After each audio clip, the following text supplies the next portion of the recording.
Welcome and thank you for joining us for the Spotlight on Urban Tech in Europe, the virtual series. This is webinar 8 in the series, entitled The Future of Work in a Smart City.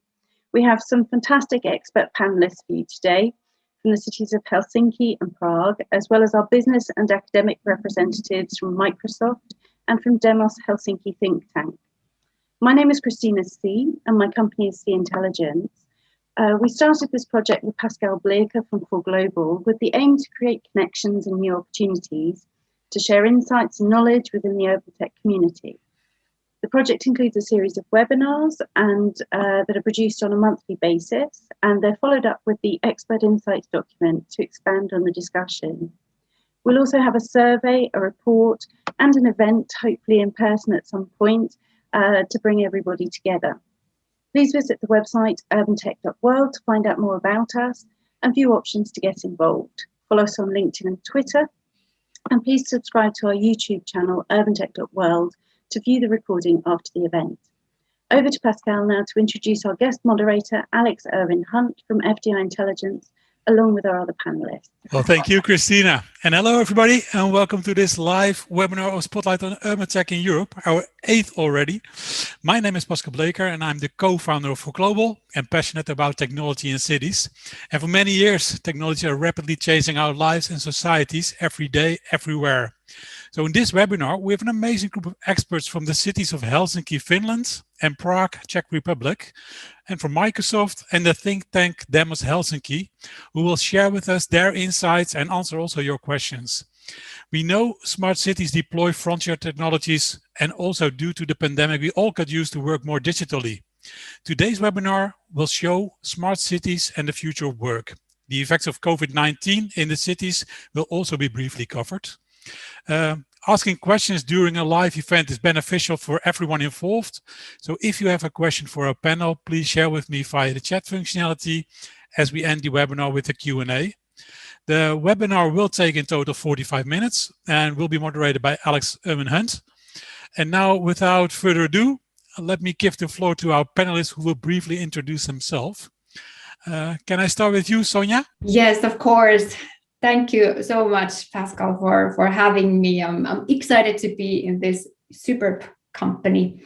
So warm greetings from the north, from the capital of Finland, Helsinki. My name is Sonja. I'm a smart city expert at a city-owned company called Helsinki Business Hub.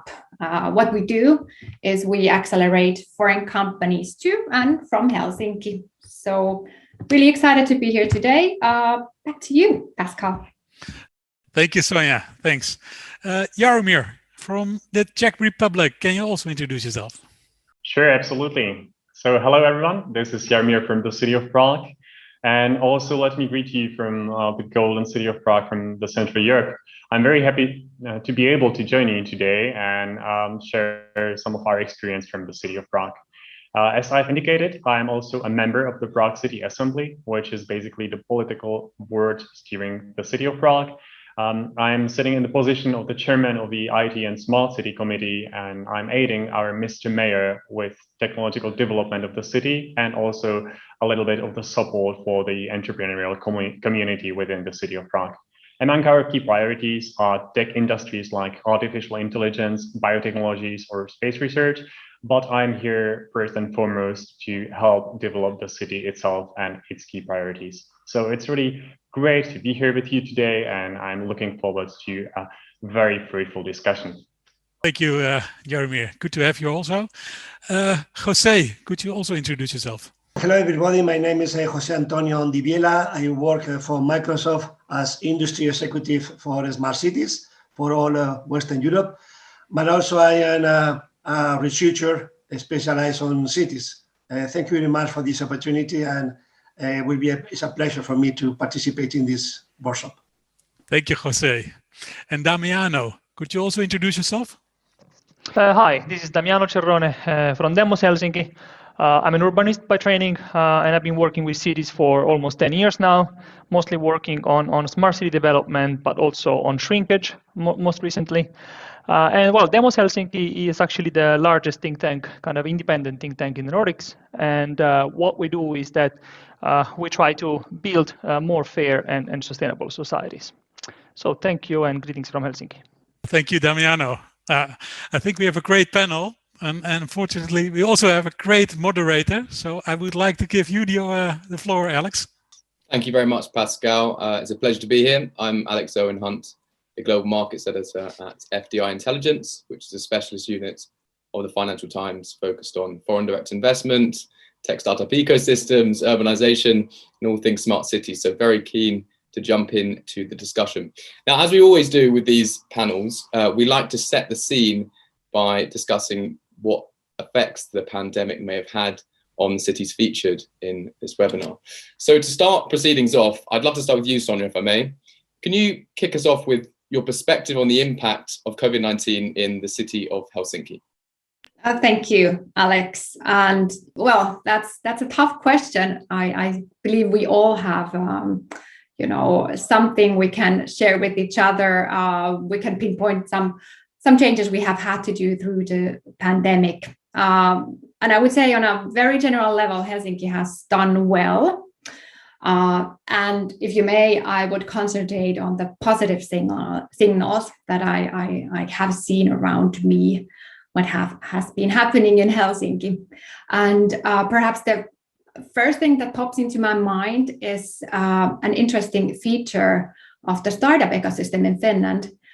Never before have we seen this stream of investments into interesting startups in impact technologies, in smart city technologies. So it's kind of overwhelming. Is it because of the pandemic or despite the pandemic? Do the investors have more time to, discuss with the innovation makers, change makers, or what's going on? I don't know. I don't have the answer, but that's something I've seen to happen in Finland and in Helsinki in particular. Also interesting is that, for example, citizen engagement has continued in Finland. In Helsinki, we have a thing called participatory budgeting, what the city of Helsinki does. So it gives out decent sum of money, and the citizens can themselves decide how to utilize that for urban development projects.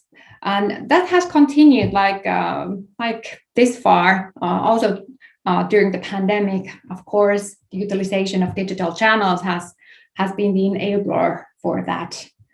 Other thing, this is the last thing I promise. I would also mention that the city of Helsinki has been has invested a lot of time and money into opening data. And this year marks the 10-year anniversary for Helsinki InfoShare, which is a platform that gathers all the open data available in the region. So just kind of, there's so much positive going on, but these are my 3 choices. Back to you, Alex. Thank you very much, Sonja. It's great to start things off with a positive spin on things. It's obviously been a challenging time, but amazing work going into, as you say, the open data policy and always seeing those exciting investments going into exciting startups. Now, as this webinar is meant to do, we're sharing experiences across cities in Europe. So Jaromir, I'd love to bring you in now and understand, does any of that experience of Helsinki during the pandemic resonate with you in Prague?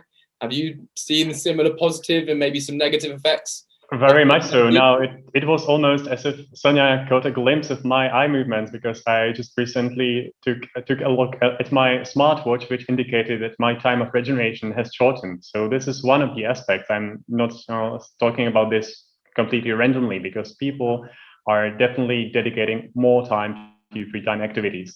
So I would say that the increased rate of investments into startups and new ventures is not totally random. We are seeing a very same pattern in the city of Prague.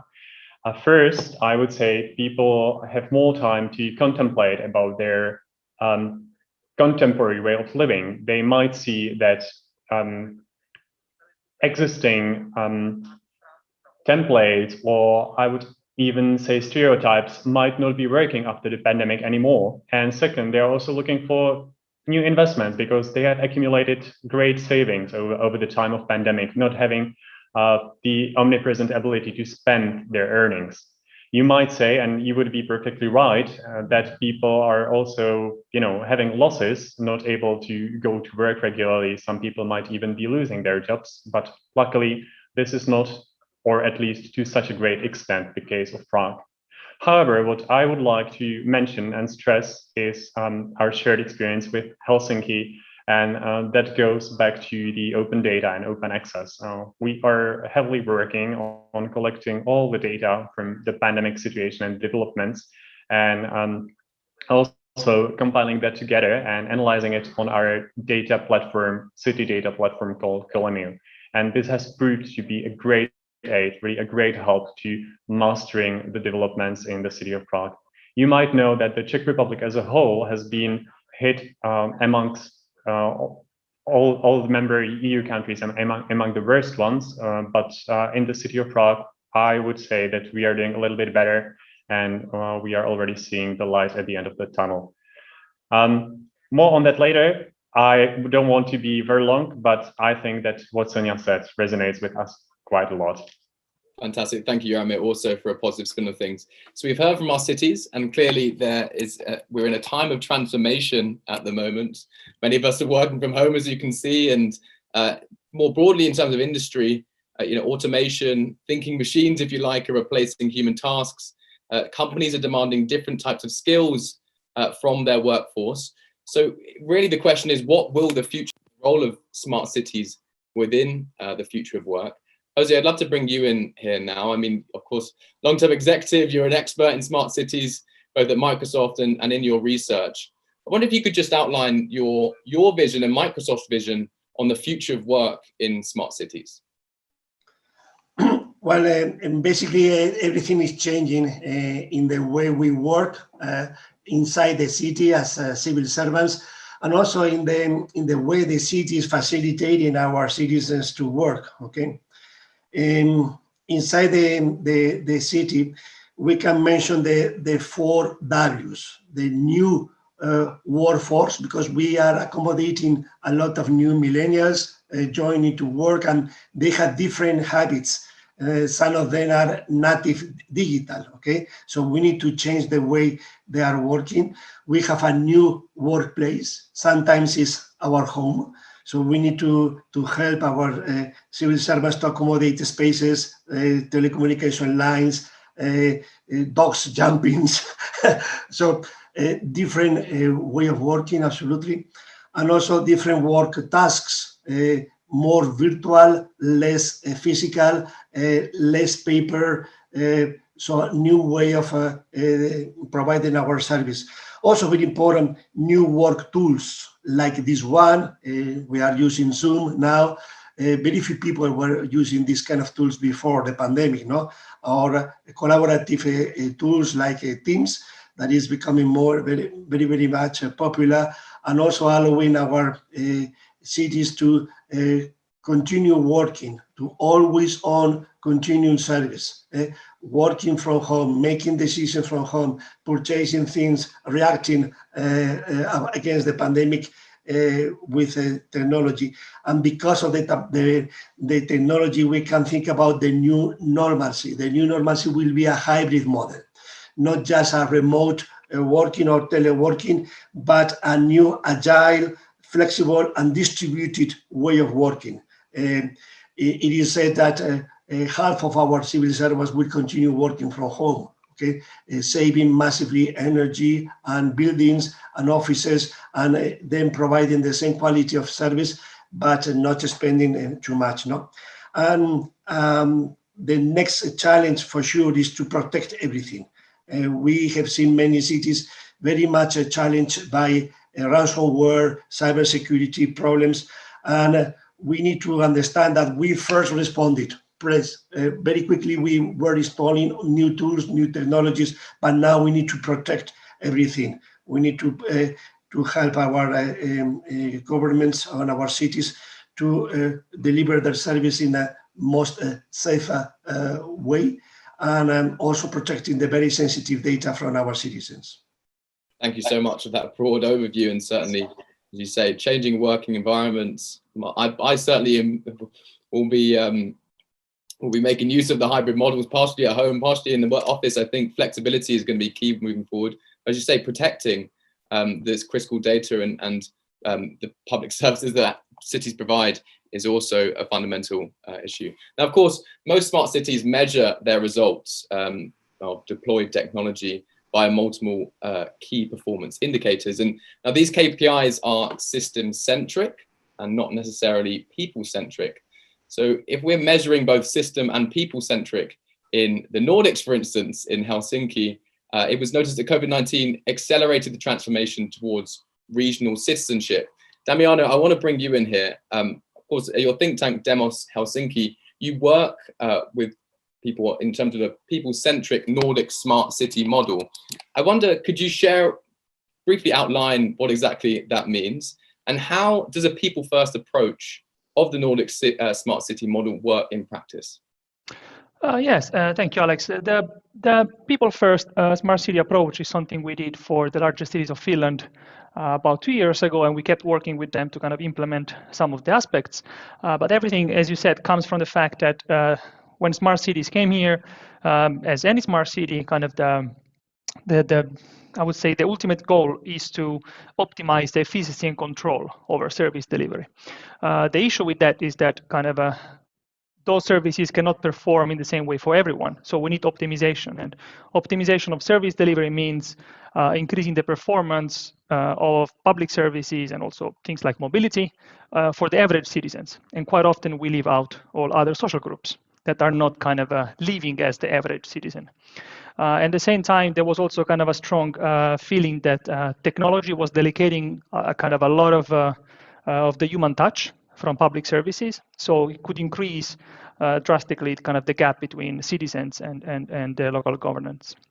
So what we did is that we kind of tried to develop kind of 5 core points of this Nordic smart city model, which is kind of a people-centric, as I said, and it's about emancipatory urbanism, which means that kind of a citizens' engagement and empowerment are at the core of the governance model. And also, as Sonja mentioned, the Helsinki participatory budgeting is one of the best cases. Then the second point is a future-oriented perspective based on experimentations. And again, in Helsinki, there is case of the smart Kalasatama, where kind of all new mobility services are experimented kind of in the neighborhood. Then a life-centered perspective to urban development. And in Finland, we have this Finnish Biodiversity Action Plan that speaks for itself. It's super interesting. You can take a look at that. Then the fourth is the managing data as commons. So it means that citizens own their own data, and at the same time, they can also use it in their entrepreneurships. Quite a lot of companies utilize, for example, the data that Helsinki is releasing in the InfoShare to develop their services. And then the last one is the well-being. So citizens are seen as central to the social and economic development of our cities. That's fantastic, Damiano. Thank you very much. And that really resonates with some of the previous webinars we've hosted about empowering citizens, making sure citizens are in front and center in terms of how cities are developing, what sort of projects are they going to be prioritizing, and as you say, also protection of data. So we've heard from all of our panelists. I've also seen that a question has come through from the audience. Thank you very much. Please do keep them coming. I'm going to be assigning some time at the end for questions. But to bring the cities back in, that we're featuring this in this webinar, technological change impacts jobs, wages, and of course the profits of companies. But to benefit from some of the frontier technologies that countries and cities need to promote their use, adoption, and adaptation, while also addressing the adverse effects, as we've heard from all of our panelists up to now. So I wonder, Sonja, if you could share with us from Helsinki's perspective, given the shifting tides in the world, what have been the key challenges addressed by your smart city program? Thanks, Alex. I would start with the kind of vision of Helsinki becoming the most functional city in the world. And that sounds grand, doesn't it? So kind of to piece it up a bit, what does functionality mean for the city of Helsinki, or someone who has kind of written this sentence? I believe functionality is kind of convenience in your everyday life. And that makes a city smart. So that means that from the city perspective, Helsinki wants to become more agile. It wants to put the citizens into the center, just like Damiano said. So to utilize data to create more customer-oriented services. So I think this is something I would start with. What does that require to get the convenience into the city's structures and services?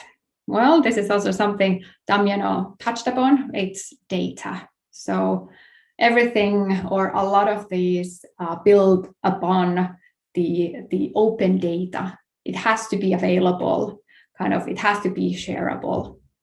What's also here very important, I believe, is that the citizens, they own their data. And this was also pointed out by Damiano. I'm just repeating what you said already. This is something Helsinki has been working on quite a lot, with or without pandemic, to create a society that functions for its residents. Sure. And if I may, Jaromir, I wonder if you could reflect on that and give Prague's perspective in terms of, are you addressing similar challenges, or is there maybe a specific case study that resonates more from Prague's perspective? I could totally sign what Sonja has just said, but I would probably add 2 or 3 more points which are significant at these times for the city of Prague, because we have been heavily hit by the pandemic in the numbers of tourists pouring in, logically, because Prague until recently has been seeing 8 or 9 million tourists every year pouring in the city, and now we are close to 0. I know it will be, catching up again quite soon, hopefully, once we have introduced the COVID passes and once everyone will regain the trust in air travels or maybe the newly reborn train travels. But still, we will have to find new ways around how to give more people new jobs to those ones who have been working in the hospitality segment. And again, I would totally agree with Sonja that the data is the new fuel for us and that we would have to rely on it. And we should have done that even earlier. But what is new for us in this paradigm is that we are finally launching successful and fruitful cooperations with our corporates. Until recently, there has been, this wall of mistrust, and we have been looking at each other with a certain level of misunderstanding, not knowing or maybe even ignoring each other's needs. But right now we have a strong urge and feeling that we actually need each other. And it's also that the corporates, that the companies want to invest into the city development, because they know and they understand that if they want to attract more workers for them, more qualified personnel, they will have to bring something to the city in turn in order to be able to attract the new talents from abroad. And I guess this is also quite similar for the whole state of Finland, because if I'm not mistaken, Finland has only about 5 million citizens. We have about 10.7 million citizens in the Czech Republic, and we are simply short of qualified staff.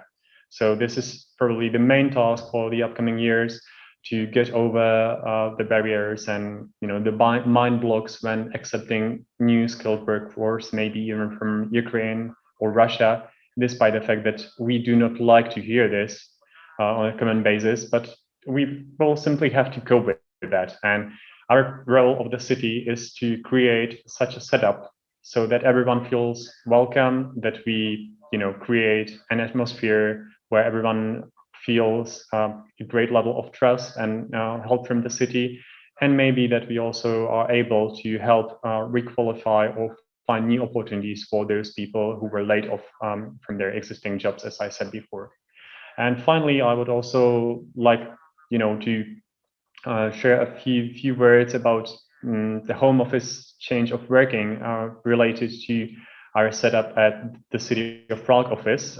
Quite recently, I think it was yesterday in the evening, I spoke to our chief of staff, who said that we are actually losing part of the time of our workers at the city office, because it's not that people would not be able to work from home, but the existing work modes are quite demanding when it comes to signing papers and transitioning from the paper to electronic way of working. So essentially, I think that our city clerks, city officers lose around 10% of their weekly time quota on switching from one mode to another, and we will have to work on that not to lose this precious time in the future again. Well, thank you very much, Jaromir. You touched on a lot of big macro themes there that I'm sure have been running through all of our brains as you were discussing that. I want to pick up on, you touched really on, I suppose, a big theme, the war for talent, and how important it is to reskill the workforce in terms of the shifting tides in industry, but also the role of corporates. And Jose, I'm going to not put you on the spot, but as a corporate representative on the panel, what's your take on Jaromir's points about the role of corporates and engagement with city officials, and what are you doing specifically at Microsoft? Well, our experience was basically the following. We were already working in this hybrid model before the pandemic. Okay, so nothing has changed. Just the consequence of that, we have announced that we will keep on working 100% of the employees from home, and we can go to the office occasionally if needed for some meetings or to get your PC repaired, or this very, very much occasional times. No, then how I see these different cities. Well, I am an admirer of these two cities, Prague and Helsinki. Prague, in my opinion, is the most advanced smart city in Central and Eastern Europe. And Helsinki, in my opinion, shows the most advanced urban data platform in the world. Okay, long time investing on open data, and following their main statement to become the best operational city in the world. If I am not wrong, they are showing all these data-driven technologies to make a city that is completely extracting all the insights they need from the data they have, both from the citizens' point of view, applying all the privacy needed measures, but also from the things in the city, from the IoT world, and building a massive 3D digital twin, by the way, with our technology. And also together with Amsterdam, they are the first city in the world publishing a registry for AI algorithms, which is super advanced and is a great exercise of transparency. So everybody is knowledgeable about the artificial intelligence algorithms that the city is using to manage this data. As a consequence of that, Helsinki is providing a very much personalized service to the citizens, something that is very important today. The citizens are demanding the same high quality service they are obtaining from the private sector, now from the public sector, okay? Because we know a lot about them, and because all information we know about our citizens, we can personalize the service. We can anticipate what will be the next most potential service that will demand from us, and we can serve it in advance. So to summarize, I think these two cities are following the paradigm of the new cities fueled by data run on AI. Right? And this could be the new way of working, the new way of operating in our smart cities after the pandemic. Well, thank you very much, Jose. Now, we have about 15 minutes left of our allotted time, and we have several questions. So I'm going to address one of the audience questions first, and then I'll come back to our last question in the planned agenda. And the first question is from Nicola Pinder. Thank you very much for sending over your question. And Nicola references a recent research poll done by the City of London about commuting in simple terms. So I'm going to ask you, Damiano, if I may, what solutions, if you could give some examples of solutions that smart cities are offering to commuters to increase safely using mass public transportation to sort of reassure workers and return to the office. Yes, we actually have done quite recently a study for the Harju County, which is the region where Tallinn is placed, and Tallinn is kind of also quite known for technology and smart city solutions. And indeed, what we found there was a kind of a quite clear divide between the mobility services provided in, say, in the smart city context So kind of mobility rich smart city and mobility poor, let's say countryside or rural area. We're not talking about here countryside like, kind of a type of agricultural type of countryside, but smaller towns and cities. And I think kind of this is one of the things that we need to bridge. We need to bridge the rural and the urban together through service provision. If you think of the local Uber that is in Tallinn, all the sort of multimodal stations, as well as even taxi services and scooters, they are available within the boundaries, let's say, of the smart city. And I think this is a thing we need to address too. We need to think of citizens not as urban citizens and rural citizens, but as regional citizens, and try to extend those services. So cities need to be a bit more humble and understand that they cannot kind of lift some kind of a smart city barrier around them, that they cannot play this kind of a winners take all, but we should rather try to extend those services in the areas of work, because there is no more boundary. So I think this is perhaps it's one of the key challenges, I think, to address to. So unfortunately, I haven't seen this yet, and I think it's a big potential for service providers. Very interesting. Jose, you've got your hand raised. Maybe you want to add to that, and I'd be very keen to hear. Yeah, no, I think our cities are taking advantage of this moment to reshape the spaces of the city.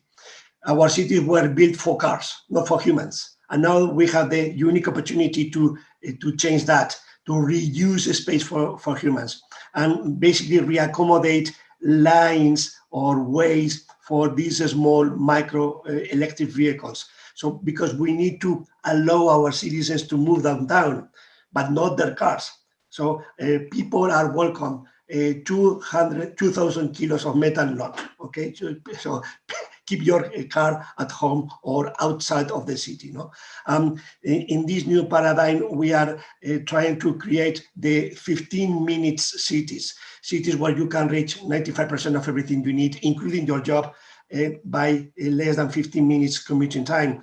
So we are completely rethinking the urban mobility, our public transportation, to accommodate these new distances, and also to accommodate these small vehicles using the space in our cities. So completely a complete revolution in the way we are using our spaces.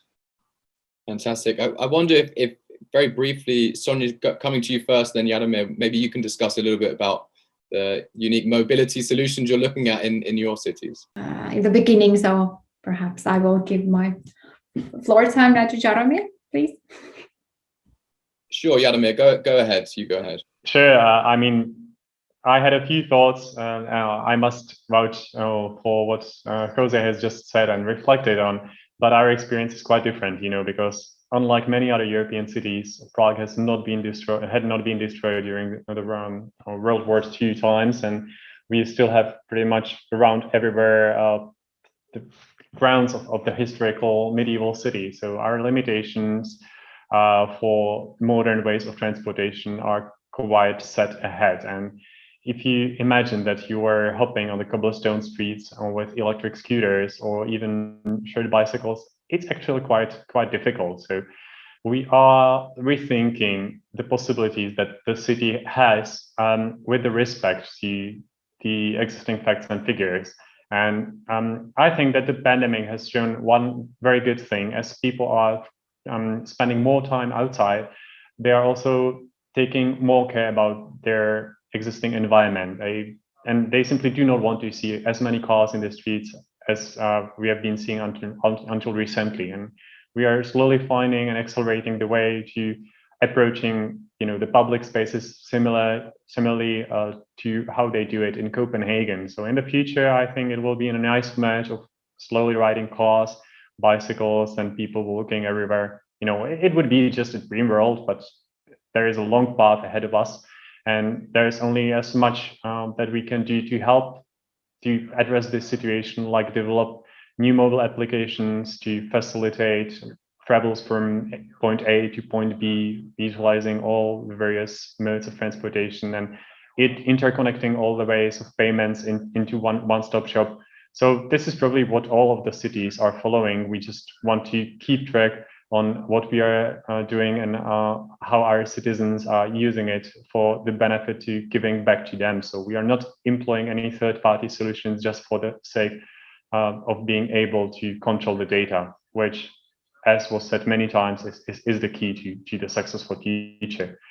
But simply, the cities have to really keep track of how they are using their citizens' data and if it's really in their own benefit. Because in the end, one of our goals, how we see smart city, is that we want to facilitate our everyday life and save money for the city when optimizing the services for our citizens. Thank you, Jaromir. Sonja, unless you had a point to make on top of that, I might move on to another audience question. And the other question is talking about personal security in cities. And the question is, how are smart cities working with personal security specifically? So I don't know if anyone has a point to make on personal security. I guess it resonates perhaps with the ability to transit across cities and feel comfortable. Damiano, do you have any point to make in terms of personal security? Yeah, well, I think that it's rather a political choice than a technical one, because I think we are quite capable of implementing any sort of technical solution to keep data safe and in control. And I think that in Finland, of course, there is quite many good examples, and also accessing data, for example, through APIs instead of through kind of a direct access to the data set. So I would say that maybe even Jose can tell a bit more, because of course it's their expertise. But I think that kind of keeping data secure, it's rather a political than a technical question for now. We need to understand that the quantity and also the quality and the intelligence spent on these cyber attacks is increasing drastically. Okay, and most of our customers are not prepared. Are not prepared from the skills point of view, from the staff point of view. So we need to help them. Many of our customers are embracing the cloud. Just say, hey, you are taking care of my data because you are an expert. You know how to do it. And I will move all my data centers to your cloud. And mainly because of this problem, because otherwise they need to dedicate a massive amount of people, time, and staff to make this happen, no? to take care of this. No? And the attacks are so sophisticated that now the question is, we need to assume that they are already in, and then try to find which areas they have taken data out. It's not a question of building fences. No, it's a question of understanding that probably they are already in. No? So that's one of the toughest problems, and most of our customers are facing today. And basically, after the first response in the pandemic, we are mainly dedicated to help our customers protect mainly the citizens' sensitive data. No? That's super important. But that's also a new normalcy. The increased frequency and powerness of the cyber attacks. Sure. Now, I want to touch on a topic that's very close to my heart. As a reporter at FDI Intelligence, foreign investment. And I wonder if I could come to you, Sonja. You said at the start, of course, empowering foreign companies or companies to grow and also to come to Helsinki. And similarly, I'm sure you're doing similar work in Prague, Jaromir. I wonder how you found sort of the implementation of smart cities or your smart city strategy and technology help you to attract foreign companies and empower them in your local ecosystem? Not the easiest question. Thank you, Alex. Put me in a very tough spot again. We have thought about the whole topic quite a lot at Helsinki Business Hub.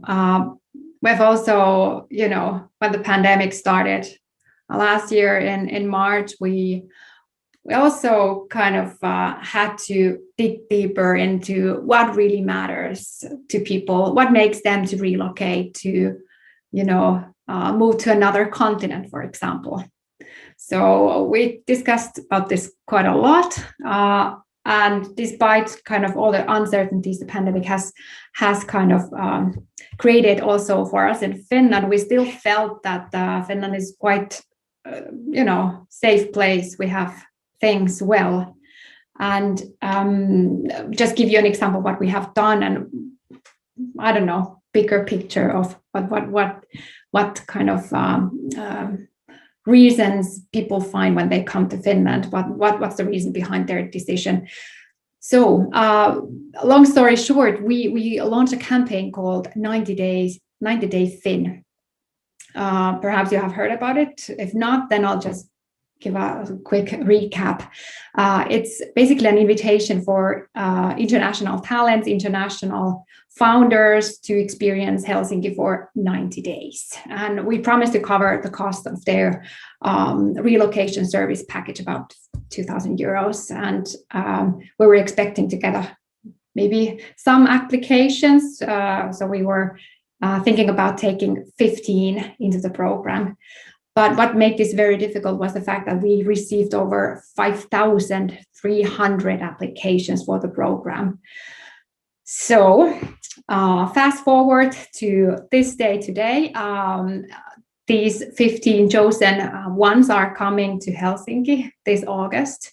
So we're really excited. There are founders from the States, from Silicon Valley. There are some talents from top-notch universities, and we're really, really excited to help them with their business. And we don't know if they'll stay.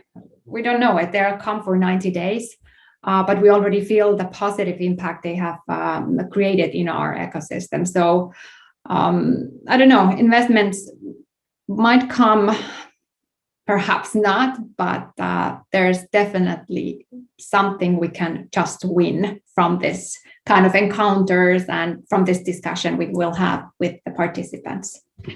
That's a really interesting initiative, and I wish you the best of luck. And certainly I've seen similar initiatives in other cities. Jaromir, maybe I can ask you specifically from Prague, are you finding the smart city concept that you are embedding in your city development policies as an attractive feature for foreign companies, or is it still more broadly about the city's identity and your central geographical position in Europe? You're pretty much right, Alex. I mean, it's not about that our smart city concept wouldn't be attractive for newcomers, but I must say I'm really envious about Helsinki's position right now, despite the fact that he said that he could only welcome as many as 15 of the candidates. But really, this is the way how we need to progress and how we need to move on. But obviously, time and money is a great limitation. What is really attractive for newcomers to Prague, be it qualified forces or common people, is really not the tech itself. It's the overall environment, the atmosphere of the historical city. And despite the fact that many people ahead of coming to Prague might be skeptical that we are still very like traditional society, not open to foreigners, many of them actually do not want to leave after having had the first opportunity with the city, because life here is quite simple. And despite the fact that the living costs, especially when it comes to housing, has been rising over the past few years, and now everyone is going crazy about investing into real estate, everything else is still pretty much affordable, and the quality of life, including personal safety, is just great. So what we need to work on a little bit more is the general command of English or other world languages. We need to work on our quality of university studies, because in some concentrations we are among the top in the world, whereas with some others we are lagging behind a little bit. But I would say in general, and it has also been proved by the example of European Space Agency and GSA, which is one of the European agencies in Prague, there are many people who love their Prague experience and want to come back. Well, thank you very much, Jaromir. And that sort of comes full circle back to what we were discussing about talent and the future of work in this webinar. I think it's unfortunately we're coming towards the end of our allotted time. So I want to just go around all the panelists and give a very short few sentences and main message you want to get across to our audience. Damiano, I'll come to you first. Yeah, thank you. I guess the kind of maybe my 3 points is that kind of cities will be more equitable when they actually include the citizens through the whole decision-making process, not just kind of at the end of it. Then maybe the second is that the future of work is also going to be present into the shopping centers, industrial blocks, and so on that are going to be repurposed after this COVID, clearly. So we're going to see a lot of shared spaces replacing shopping centers, for example. And then eventually, we need to think about citizens as regional citizens, not as urban and rural. So I guess these are my three points here. Thank you, Damiano. Sonja, I'll come to you next, if I may. What sort of three main takeaways for our audience? I only have one. Sorry to disappoint you. I'd say clever governance will create the future smart cities. That's it. Fantastic, lovely. I love the concise sentence. Jose, I'll come to you next. One main takeaway for our audience. I would say our cities are rebooting for a hybrid new world of work. Indeed, and we're all embodying it right now. And Jaromir, last but certainly not least, your main takeaway for the audience. Really, what we need to achieve is the truthful consumer-centric approach. In this case, the citizen-centric approach. We need to understand the needs of everyone around us, and we need to support and empower the communities. That is the key takeaway. And it is probably not important if we talk about really the citizens who live in the historical city center or those who decide to move to the countryside, because it won't matter in the future where you are working from. You just need to feel there like at home. Well, thank you very much, all panelists, for your expert insights and on the ground perspective. I'm going to pass back over to Pascal to close off or Christin to close off the webinar. Thank you, Alex. And yes, I'll just close everything off. Thanks again for joining us for this extremely interesting discussion. Thank you to our panel for their insights. Another interesting discussion between them today. And don't forget to visit our website, follow us on LinkedIn and Twitter, and subscribe to our YouTube channel, urbantech.world. You can view recordings of all of our events and read our expert insights documents free of charge on the website. This one will be available in the next couple of days, so look out for that, and we will send you a link as well. The expert insights document will expand on the key takeaways, answer any additional questions. So we have received obviously some questions today, but if you have any other questions, please feel free to send them through after this by the end of tomorrow, and we can include them again as well, to put before our panel. So register for the next webinar with the cities of Milan and Ljubljana next time, which is on the 27th of May at 2 p.m. BST, and it's entitled Future Smart Cities, Virtual Engagement for Real Results. So get in touch, get involved, and enjoy the benefits of networking opportunities and promotion with us. Thank you very much again, and we hope to see you next time.